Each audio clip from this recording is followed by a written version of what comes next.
Having a child with special needs feels much the same as it does not to, and yet, well, different. Having a child with special needs feels like you won the lottery times infinity, times a gajillion, because as every mom knows, having a baby introduces a level of love that we'd never have imagined. Having a child with special needs also feels jealous, sad, and a little bit cheated. It means that you have a baby just like everybody else, and your moods and your boobs are elated and deflated. You're overwhelmed and in awe, just like every new mother. It also means that at some point you realize your child is different, and because of that, you are too. Having a child with special needs means that you'll spend days, months, and sometimes years pretending that everything's fine, that he's normal.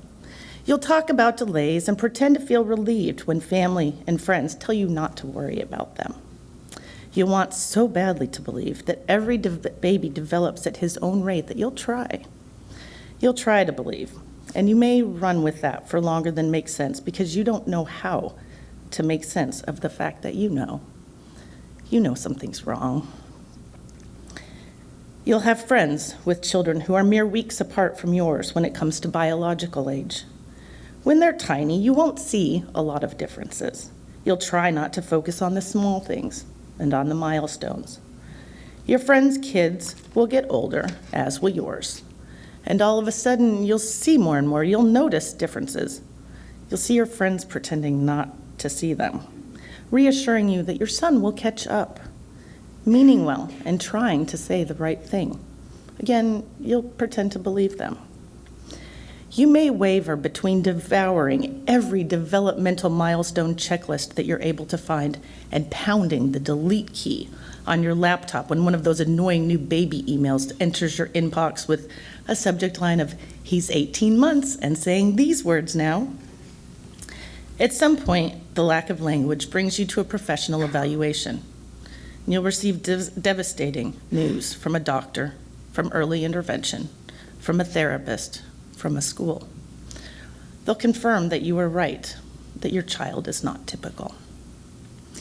And you'll only refrain from falling to your knees because your son is watching you. You'll realize that not only have you been reading the wrong parenting books, you're in the wrong library. You'll mourn. You'll mourn for the baby that you thought you'd have.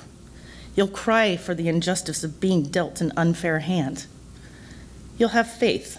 You'll have faith that he'll catch up or at least be okay. You have to have faith because not isn't an alternative. Finally, maybe you'll understand that your baby is delayed, is not typical. And you'll do what you have to do. You'll seek therapy, all of it. You'll pay too much for a few hours of social interaction therapy in a single week, knowing that it does make a difference. By then, you'll have met and fallen in love with your friends' children, your nieces and nephews. You'll have spent years marveling at the precociousness and hilarity of young children and their incessant chatter. And you'll think about the child you might have had. You'll grieve for him and feel awful for it. At some point, you may shed bitter hot tears over the fact that you missed this little person who was almost fully formed, if only in your dreams. One day, you'll realize that you're rarely grieving for that might have been son any longer. You'll forgive yourself and know that it's okay to grieve the child you'd imagined raising, that little boy that you can almost maybe see sometimes. You'll reach a point where you want to come out to friends and family because you're lonely, and so you do.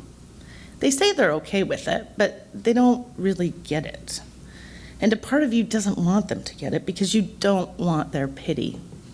More than anything else, you don't want pity.